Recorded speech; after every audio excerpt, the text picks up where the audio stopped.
John Venus no longer vegan. Insane. This is like, it reminds me of when Tim Sheaf went back to eating animals. Or this would be like if Nimai Delgado went back to eating animals. Or this would be like if Vegan Gains started eating animals. Or this would be like if Fully Raw Christina started eating animals. Like, this is like when Ravana went back or when Elise went back. It's just like, this is going to take the vegan movement by storm. This is going to be out of control.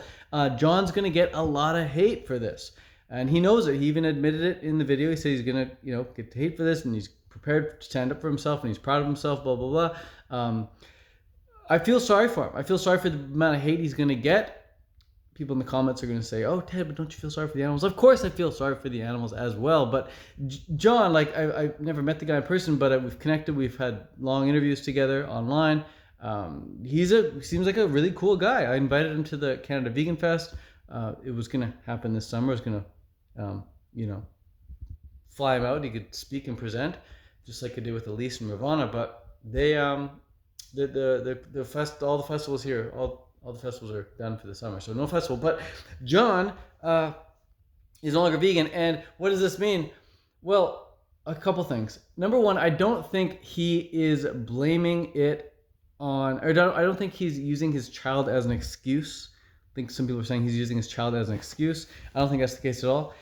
I just think he's, like he said, he's a dad now. He wants to try new things. He's a new chapter of his life. He wants to just experiment. Humans, we are social creatures above anything else. Okay, we can have all the logic in front of us, but we are social creatures, and we just wanna do what we feel is right for the community around us, and what we feel like everyone else wants us to do, or at least everyone close to us. So maybe he has certain family members influencing him, or maybe he has his wife influencing him, or maybe he's just been talking to certain people online. And humans are social creatures, man. We act and behave in accordance with the people who we feel connected with. So I guess he no longer felt connected with the vegans, and now he's stepping out of that realm, whatever. But point is, I don't think he's using his child as an excuse.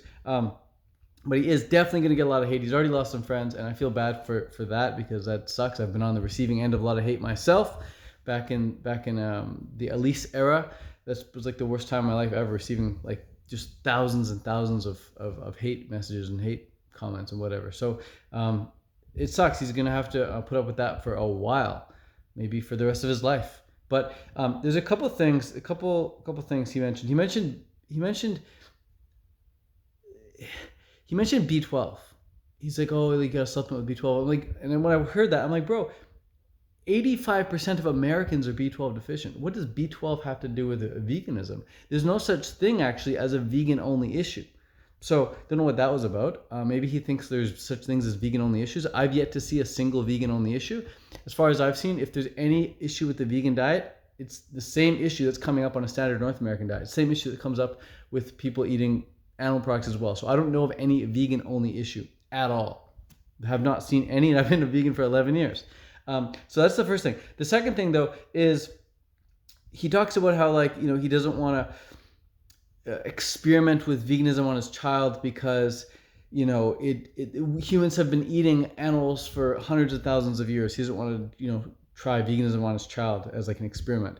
But it's like, okay, then put some raw meat in front of your child and put some fruit and see which food the child goes for naturally, instinctively, intuitively, innately. It's obviously going to go for the fruit. In fact, do a video, John. Put maybe you don't want to show the baby on YouTube. I understand if that's the case, but you could always do an experiment off camera and put some raw meat, or even cook the meat if you want. Sure, cook the meat, put it in front of the child. No dressings, no salt, no pepper, nothing. Just raw meat or cooked meat. And then put some fruit in front of the child and see which one the child goes for. The humans, we naturally want the fruit. We're frugivorous animals. And so eating animal products is it's such a learned behavior. It's such a learned behavior. It's such a learned behavior that even when you unlearn it, you can relearn it again very, very quickly, like John is doing now. So the industry is very strong, pushing animal products. The society as a whole, human society as a whole, is very strong at pushing the narrative of eating animal products. But intuitively, naturally, instinctively, we want fruit. We're frugivorous animals. Animal products are like, ugh, nasty on their own. We always got to doll them up with spice and salts and sugars and garlics and powders and bread and ketchup and which is a fruit. It's tough to make the meat attractive, but whatever. That's another video for another time. But in this video, I do want to talk about 3 holes or 3 problems that I have with the vegan diet, and maybe I'll talk more about these in another video as well. But there's 3 problems I see with the vegan diet, or at least 3 problems I see with the way people define veganism and the way we, I should say, we as us watching, most of us are vegans, maybe the way we stand behind veganism. Okay, a lot of people stand behind veganism as like this, it's like this ethical, this is like the most ethical thing you could possibly do, right? Why? Well, because we don't hurt animals, we don't kill animals, right? False. I was on the toilet today and I look down and I see this little bug crawling around the floor. And I'm like, I could have easily stepped on that bug. And then it made me realize when I'm walking outside, I'm constantly stepping on these bugs. When I'm driving, I'm constantly killing bugs. Like when I'm finished a road trip, my car is just full of bugs. The wheels have run over so many bugs. When I'm out running, I step on so many freaking bugs. And guess what? Insects are animals. Insects are animals. And so you might say, oh, well, Ted, veganism isn't about the insects, it's about the thing. Well, yeah, of course it's about the insects. Insects are animals, and like you can't even eat honey as a vegan, right? So insects are animals. So the whole thing about like not killing animals is incorrect.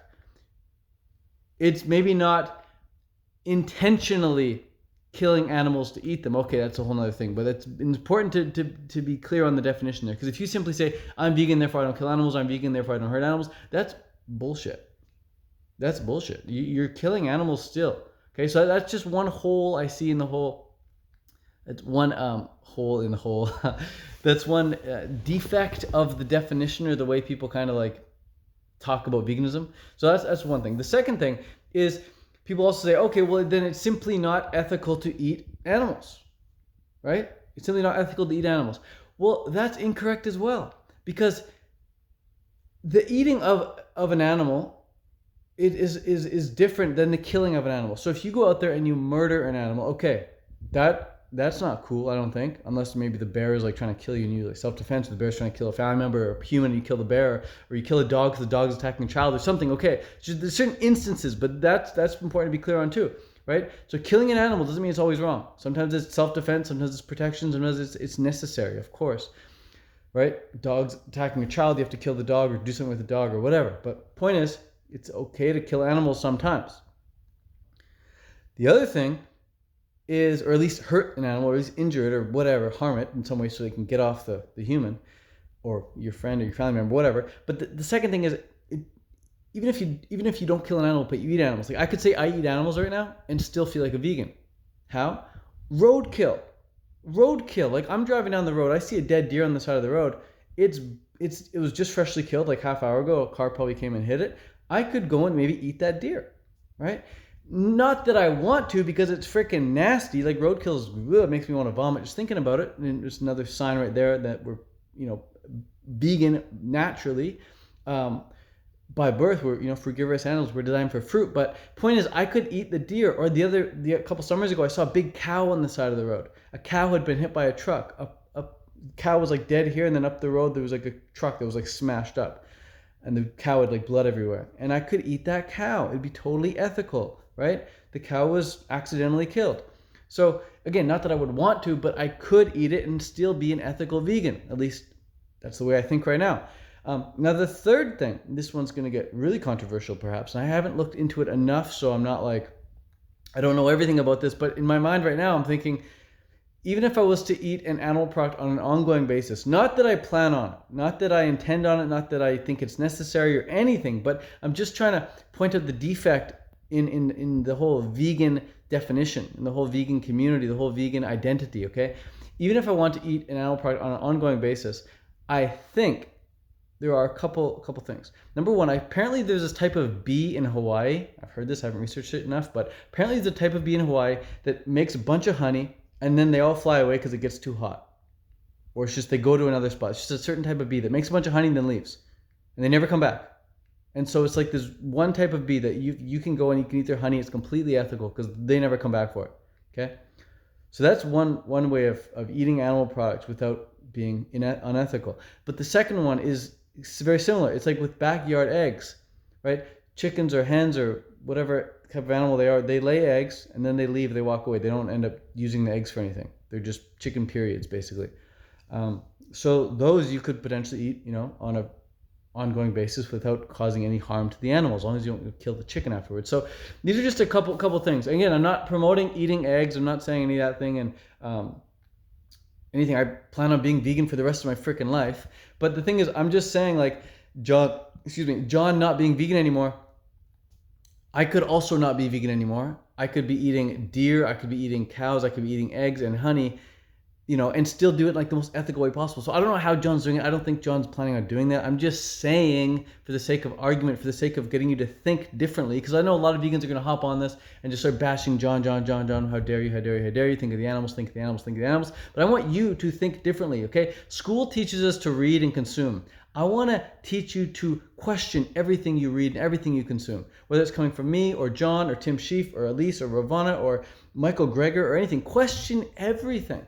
Question everything you read and everything you come across. Don't just take everything, just as it is and be like, oh, that's the be all end all. There's always two sides to a story. In fact, there's multiple sides to a story. There's a billion sides to a story because everyone has their own perception on the story. Okay, so whether something's happening with George Floyd or the coronavirus or freaking the forest fires in Africa, like there's going to be a billion different perceptions on the story that's happening. So just keep an open mind and stay vegan if you want to stay vegan. If you're not sure about staying vegan, go watch Earthlings, go watch Cowspiracy, go watch some slaughterhouse footage and just see what you could potentially be contributing to if you want to go back and eat animal products. So Cowspiracy and Earthlings, two great movies to watch. I'll post the links for them in the description. But that's it for now. My battery is about to run out, so I'm going to bounce. Peace out, much love. And John, I hope you are not... I hope you stay strong amongst all the hate you're going to be getting, dude. And those people, you said your friends stopped being friends with you because you started eating animals again. They weren't your friends to begin with, bro. Your friends are going to continue to be your friends whether you're eating animals or you're vegan. So just know that. All right. Peace out, much love, and adios. Ciao.